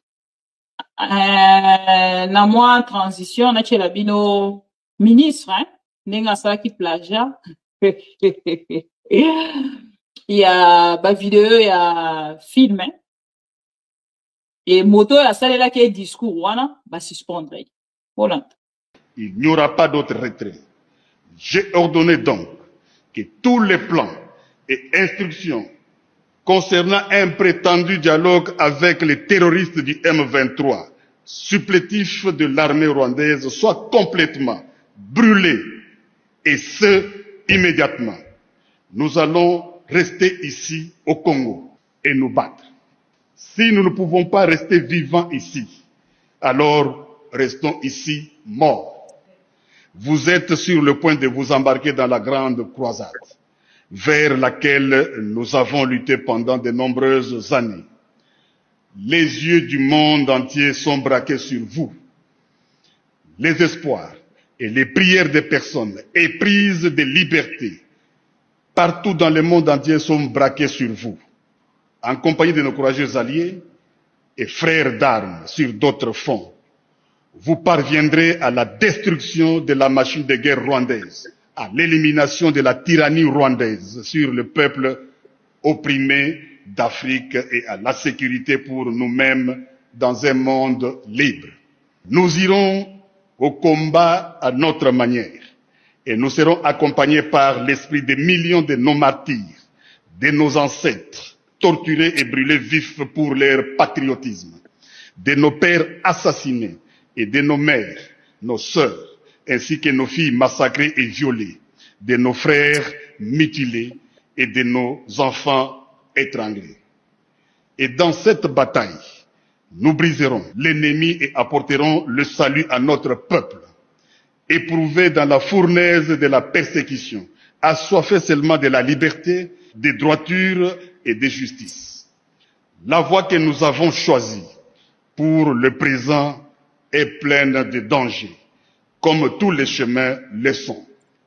Mais c'est celle qui est la plus conforme à notre caractère et à notre courage en tant que nation et à nos engagements dans le monde. Le coût de la liberté est toujours élevé, mais les Congolais l'ont toujours payé. Votre force, c'est la cohésion qui vous rassemble et la constance de votre engagement.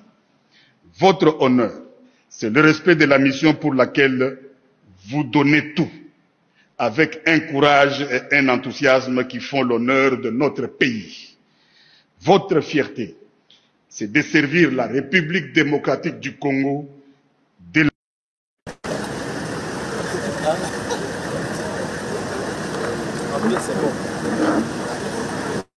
Voilà. Ma constitution va mensonge. Balobi oh non, nangazana gomate, nangazana gomate, nangazana gomate. Et moi j'ai aimé plutôt cette vidéo pour la réponse rigoureuse na eu de pèse. Parce que bande kolanga, toroki ko bande kolamuka matin, midi, soir na ba mensonge, ata bokati internet, Pour la kokoti sakaka mensonge na peuple congolais. Pour la tango bomoni ba vidéo bozangi kimia. Bolobi oh non mais ndenge ni toko banda ko lakisa peuple bakambo nanga zo sala eza ko affaiblir président de la République. Il faut toka ta connexion. Attends kati connexion. Félix Tshisekedi sera affaibli encore pour les Kao Yazali depuis sa maison. À cause on affaibli depuis sa maison. Et nanga yiwana a télémi à la kisi Félix Tshisekedi qui naza mobali. Naza mobali. Na moment on est au Koloba Félix nga naza na Goma. Yo siko to sali ndengeni. Et bon la peuple nenga zalaka compliqué. Peuple wana la kisi Félix Tshisekedi. Biso soki mutoye a telemi. Alobi na biso nga naza na bino. Esili to landi. Bota la peuple comme kolanda nanga na sima. Peuple a commis kolanda nanga na sima. Et nanga lobby, lokola bolobaki, pour asaraki interview, asaraki point de presse na ye. Alobi lokola lelo, nasa ko reconnaître que nga mutu nasa ki pouvoir, ya fayoul, na pesa ki mutu a gagné a quitté. Nga moko na créé ki monstre. Batu nyonso baza ko reprocher nga na likambo wana. Alors, nasa ko assumer. Et nga moko moto na kolongola monstre wana na pouvoir. Nanga l'a déclaré. Na point de presse. Bolanda kiango, moi extrait au touché la kibi. Mais aujourd'hui, ni nito sala, ni nito loba. Nyonso torokai koloba. Lelo biso moto komo mona kaka. Biso na bino tozo mona ensemble. Ce qui se passe aujourd'hui. Na répété l'histoire sur Félix Tshisekedi aujourd'hui n'a que 3 options. Démissionner, faire la guerre ou dialoguer. Na 3 options wana, nazo mona déjà Félix c'était. Na kosa la guerre, nazo mona Félix c'était. So on va komona faut expliquer biso lolenge nini. 2. Démissionner. Il est influencé par sa femme, sa maman, le membre de la famille naïe. Ba ami, ba bruxellois, onyo so bazana kasi ya Kinshasa. Mais l'homme soki likambo ekomi, silence le moni autour. Ya bato le bazala kanayo na kasi ya union sucré salé. Des silence wana okomona yango. Autour ya bato wana nyoso batali sa royo koza danger, béton. Même silence wana ndo okomona yango lobi. Siko bantu na bato ayi de pes. Pona mona ki moi malo soki HK. O ka soni te tata mukolo lokwa yo. Na wa libandi wa zaka na mboko nini. Soki na États-Unis so na Canada. O ka soni te bino batata mikolo lokola bino. Mboko wa YouTube esilaka. Mais réputation esilaka te. Vous ne pouvez pas prendre tout votre temps sacrifier pour un moutoumoko ou babégi Félix Tshisekedi.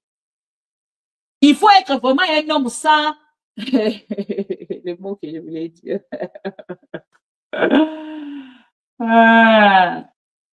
Il faut bon ça la peine mi bail sans conscience. Pour que vous acceptez n'a pas na ville siko bazui 20 000 soldats. Na bango moko ba soldats baza ko témoigner.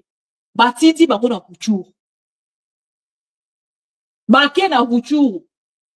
Bona ko sa cantonné. Siko bino na part na bino boyo ko busa suni. O te wana za ba banani te za ba Rwandais. C'est regrettable pour vous. Bande ko tonanda. Balobi na biso nanga sana Goma te. Mukolo alobi biso na bino tolandi nanga. Na Goma akiti na ville parce que ba crochage wana esalaki penza te ville comme qui sanitaire, ba tenue ezalaki déposer n'importe où et ainsi de suite. Et lelo yemoko akiti na terrain population zo kolanda ye. Population za koyamba ye. Population atali si Félix Tshisekedi ke biso to kokufa pour la bozoba na yote. O memela biso Kagame awa na kati ya Goma. Donc lelo soki nanga ye na bato ya ye na bango biso pe to kote le maté pour que tout le bango ke stop bote le maté. Et voilà aujourd'hui Félix Tshisekedi perdu na kati ya nature azoye baté nini akosa. On a quand même vidéo s'il vous plaît.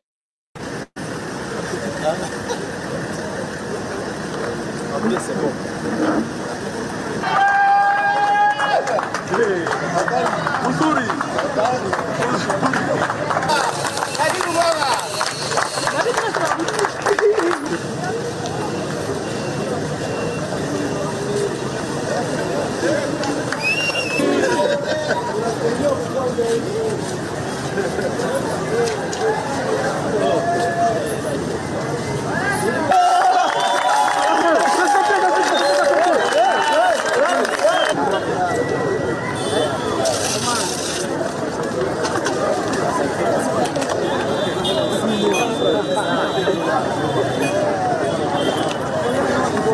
Nyuma kidogo tunafurahi kuwaona wakubwa, kuona wakubwa.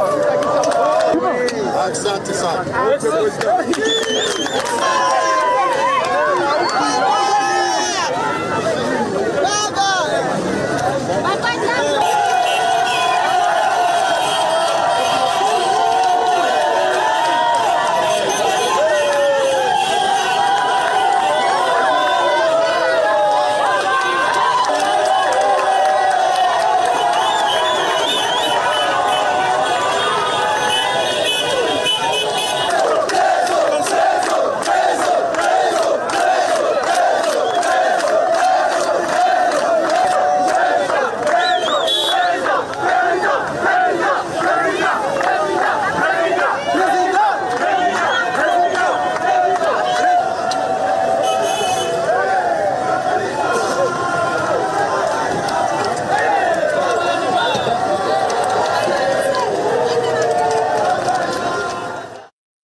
Voilà.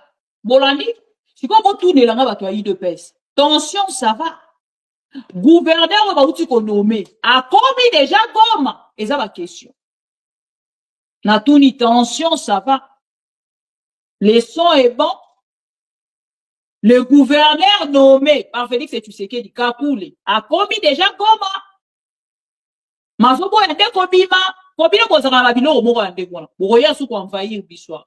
Ote nanga bimaki kaka na mwa riel moko boye wana bakangi bavenu yango moni moye tokoma kuna ezalaki te boza capable ya koyela biso makambo ya lolenge nanga sho akomi bon bino siko botelemi boya koyebisa biso makambo oyo nanga akoti na kati ya ville basali salongo mokolo alobi balongoli batenu nyonso na balabala balongoli basalite nyonso ezalaki puku courant bazongisi connexion bazongisi entre temps Kinshasa pouf bakati connexion deux ans on va gérer l'état. Donc, akataki connexion, na bande qu'on a vu sur Goma, akataki bango courant, pour que ba l'information te évolution ya nanga, bota la niveau ya irresponsabilité. Donc, bande qu'on a même plus na droit ya ko informer, et puis ya ko informer, et pourtant ils ont dit droit na bango constitutionnel. Et bota la incapacité ya Félix Tshisekedi, ya ko protéger peuple oyo, peuple a abandonné Félix. Ye wana comme kolanda nanga na sika. Ba comme ko benga président bota la niveau bande kona baye kokumisa nanga baye koyamba nanga. Je pense que nanga ye moko azala qui perdu azala qui étonné ya komona ke bato bazali motivé pour na koya koyamba. Que dire encore de plus? Que dire de plus bande kona yo lingolo bani au moins les lots ensemble avec vous pour constater que Félix Tshisekedi azali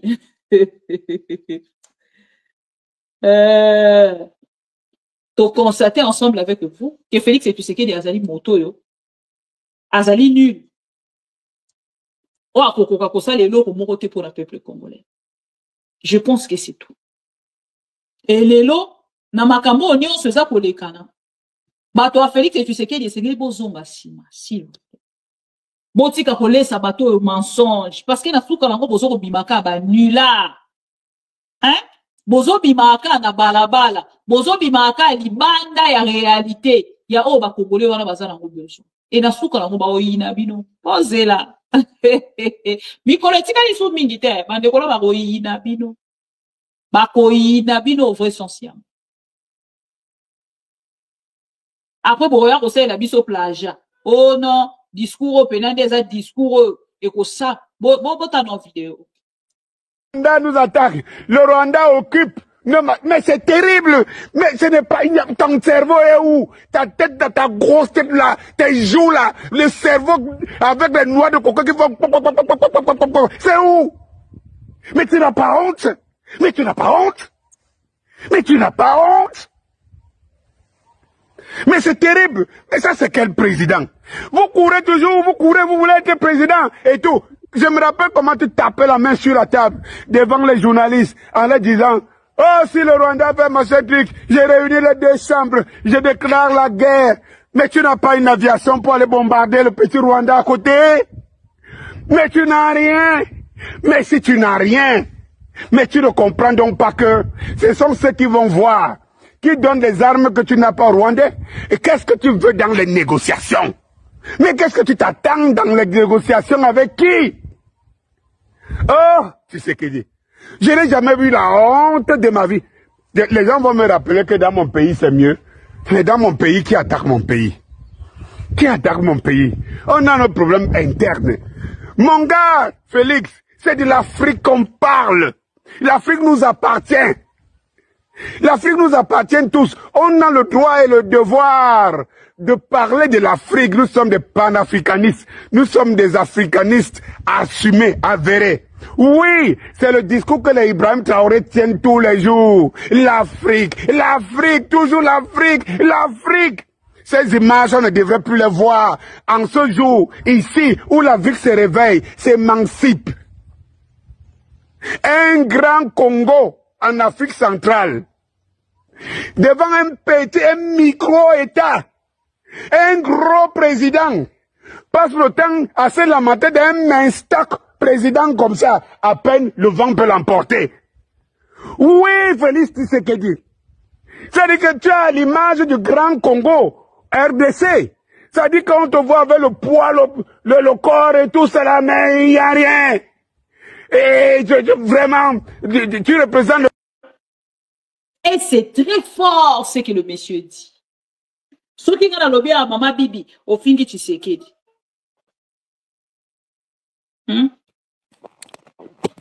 Ce qui est dans le lobby à Maman Bibi, au fin de Tshisekedi. Oh, on dit juste la vérité.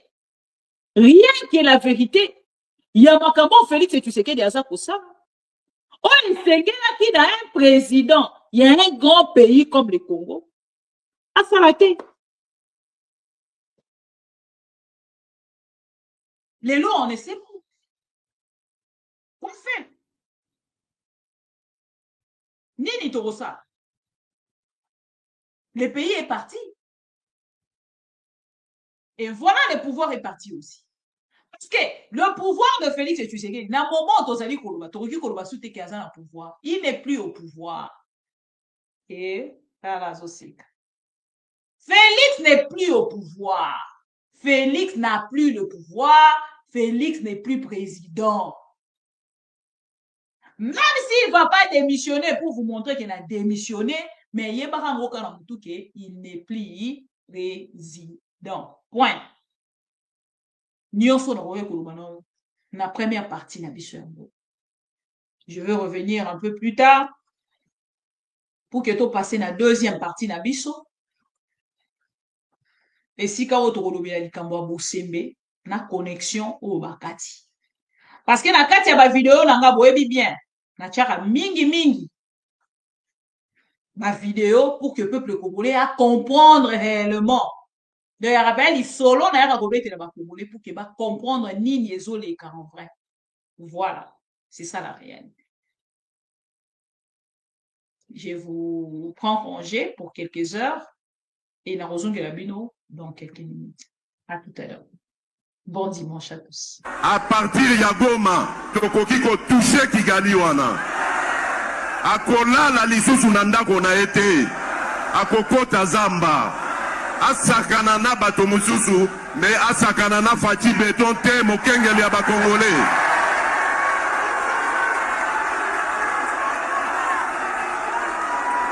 Na lobi na Kagame boye. Asakana na bato misusu. Oya monela kawana. Kasi na Fati.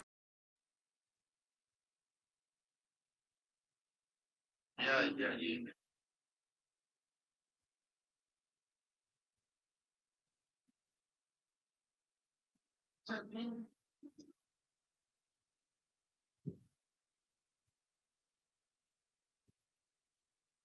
savez que l'armée, c'est l'instrument de la politique. Nous nous comportons en fonction des instructions du politique. On ne nous a pas demandé de venir attaquer. On nous a demandé d'observer les cessez-le-feu. Si les M23 tient à violer les cessez-le-feu, c'est leur problème. Ça sera vu devant tout le monde et au niveau international qu'ils ont violé les cessez-le-feu. Mais nous, de notre côté, nous faisons notre travail en respectant les instructions de la hiérarchie. À la question. Voilà. Soki na yoki ke bazui localité moko. To badeki lisasi congolais moko akufi. Moko, pas deux. Moko. Je réunis les deux chambres du Parlement en congrès. Je dis, Bopé sans autorisation, parce que c'est la Constitution qui le dit, je commence la guerre contre le Rwanda. Je vous le dis ici, bon de retenir en haut. Si ça se fait demain, c'est pour ça les malheureux. Donc si ils osent faire ça demain, mercredi, pendant que les Congolais seront en train d'aller voter, la Chambre sera réunie en congrès. Les deux chambres seront réunies en congrès pour me donner cette autorisation. Et jeudi, je fais feu. Monsieur le Président, je suis en train de vous dire que nous avons des capacités de Bobangaté. Les Congolais, n'ayez peur de rien. Nous avons aujourd'hui les capacités de mettre cet individu hors d'état de vie. Et la culture du mensonge est en train de gagner du terrain. On ment comme on respire au Congo. On ment pour couvrir ses propres inerties. On ment pour couvrir son incompétence et parfois pour justifier son irresponsabilité. On ment. Eza pasi pour le régime na biso toyebaka te ke ekozalaka boye toyebaka te soki mbe toyebaka pardon.